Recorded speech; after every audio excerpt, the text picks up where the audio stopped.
Gracias, Atilio. Le vamos a dar la palabra a Manolo Pardo, que te quiere hacer otra pregunta.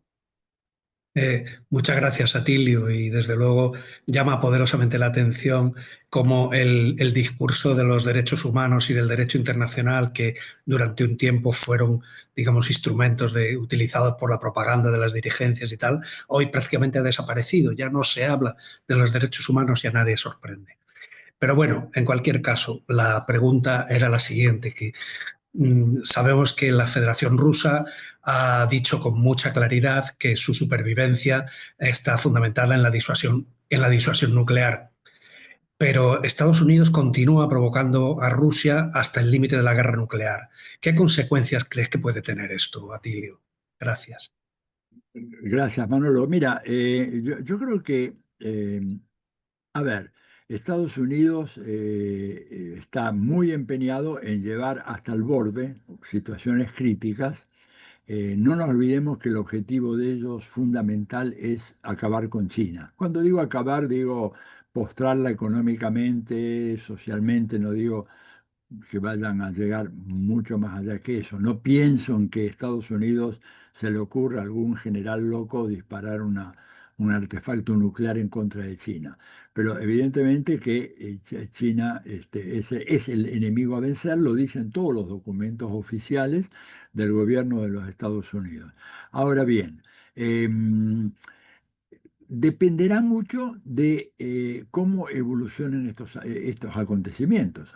En otras palabras, para Rusia, ¿no es cierto?, la situación actual y la guerra en Ucrania fue un objetivo no buscado, es decir, fue una respuesta, y acá puedo citar a teóricos como John Mearsheimer de la Universidad de Chicago o el mismo Jeffrey Sachs, profesor de la Universidad de Columbia, el primero un politólogo. Sachs es un distinguido economista, en donde este último acuñó una frase realmente muy didáctica. Por cuando le preguntaron, creo que fue Tucker Carlson que le preguntó en una larga entrevista a Sachs, ¿qué hubiera hecho Estados Unidos ante una situación similar a la que hoy vive Rusia?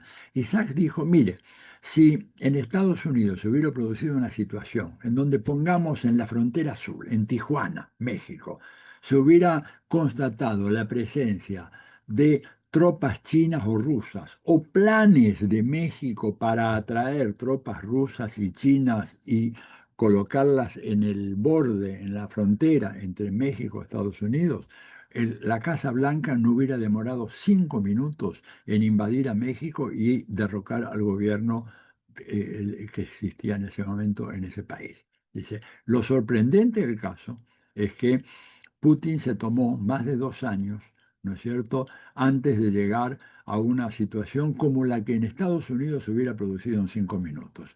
No hubiera jamás aceptado el emplazamiento o la amenaza de emplazar armas de destrucción masiva en la frontera, sobre todo en la frontera ucraniana, que cuando uno mira el mapa es el país que más penetra profundamente en territorio ruso. Entonces, yo creo que tratando de sintetizar la pregunta, yo creo que van a estirar la cuerda, pero en algún momento se van a dar cuenta de que puede haber algo que sería una catástrofe por error. ¿Por qué digo catástrofe por error?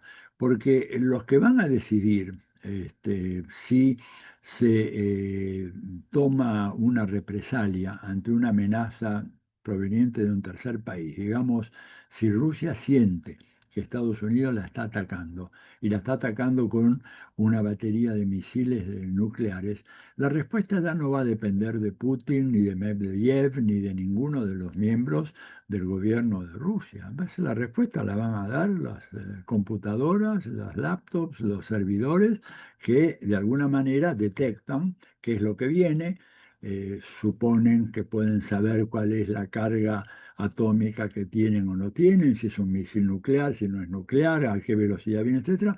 Y las maquinitas estas, ¿no es cierto?, como esta de acá, hay un montón ahí de esas, van a ponerse en funcionamiento y ellas van a decidir. Digo esto ¿por qué? Porque hoy en día el tiempo de reacción que puede tener un alto mando no va más allá del minuto y medio, 2 minutos, por comparación a otras épocas en donde los misiles eran más lentos, y había, digamos, un ámbito de 5 minutos, 6 minutos de posible deliberación. Hoy en día ya no hay eso. Cuando tú tienes misiles hipersónicos, Estados Unidos tiene, son menos veloces que los rusos, pero son veloces, y los rusos que van a una velocidad increíble, tremenda. Bueno, la respuesta puede producirse entonces por un error, que es la gran pesadilla de Noam Chomsky. Yo he hablado con él hace ya muchos años de esto, sobre el tema una posible guerra nuclear. Él dice, posible en la medida en que sean las máquinas las que respondan a una agresión. Porque además la famosa teoría que estaba en boga en los años 80, 90, ustedes recordarán, ¿verdad? Era la teoría del primer impacto, de first strike.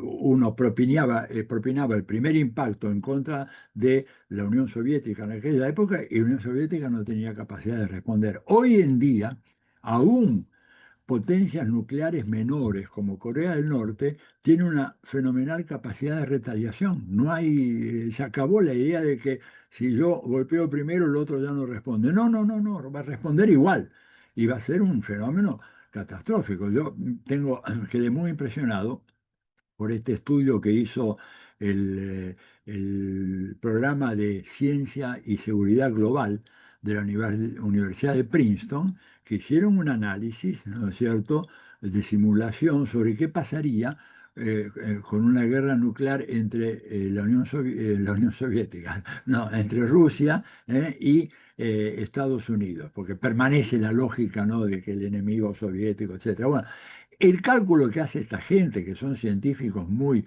sobrios, hablan de 91,5 millones de víctimas en las primeras pocas horas del conflicto. La página web esta lo pueden buscar en www.icanw, es ICANW.org, y New Study. Ahí, cliquean ahí y aparecen todos los datos. Y dicen, 34,1 millones de personas mueren al principio y otras 57,4 serían gravemente afectadas apenas en las primeras horas del inicio de una guerra nuclear. Entonces, uno dice, bueno, esto debería llamar a la reflexión, ¿no es cierto? Pero vemos con preocupación de que los líderes de algunos países atizan el conflicto y de alguna manera, es decir, que Macron hubiera salido a hacer una especie de velada amenaza, ¿no es cierto?, de que podría Francia intentar atacar ahora a Rusia. Bueno, habla del bajo, muy bajo nivel de responsabilidad política y de capacidad analítica de esas dirigencias, ¿no es cierto? O sea, el peligro existe y yo estoy muy preocupado por eso, por el error o por, digamos, la catadura moral e intelectual de los dirigentes que hoy tenemos en el mundo. Digo, gente que como Trump no habría jamás podido ser eh, alcalde de la ciudad de Nueva York, siquiera hace 30 años atrás, y hoy es el presidente que ha sido reelecto después de un intervalo y que es un hombre que puede decir cualquier cosa y su equipo lo mismo. Si que lo hagan o no, yo quiero pensar de que hay un reflejo y de que esto que dice Princeton, ¿no es cierto?, 91,5 millones de personas en Estados Unidos lo deben conocer muy bien y saber de que ninguna ciudad americana estará libre de una represalia demoledora de parte de Rusia si es que atacan a Rusia. Pero están jugando con fuego. Lavrov ayer mismo hizo una declaración, y ya termino, Manolo, con esto, diciendo de que de a poco, desgraciadamente, nos vamos acercando hacia una tercera guerra mundial.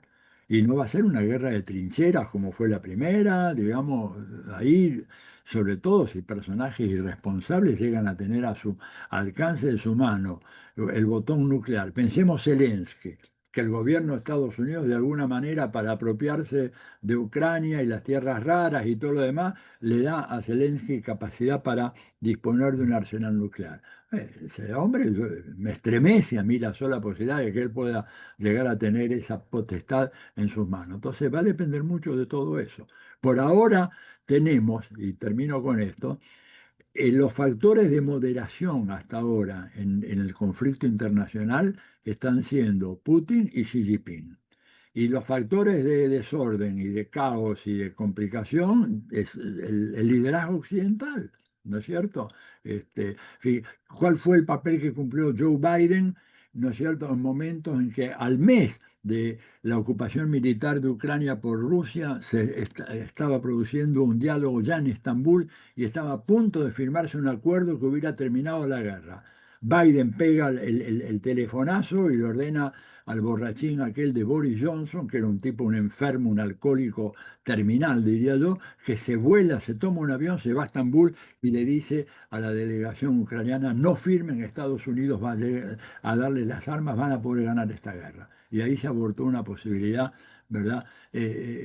Maravillosa que había para poner fin a tanto derramamiento de sangre. Pero bueno, ahí tenemos que ver, evaluar la calidad de esa dirigencia muy venida menos que tenemos hoy en Occidente.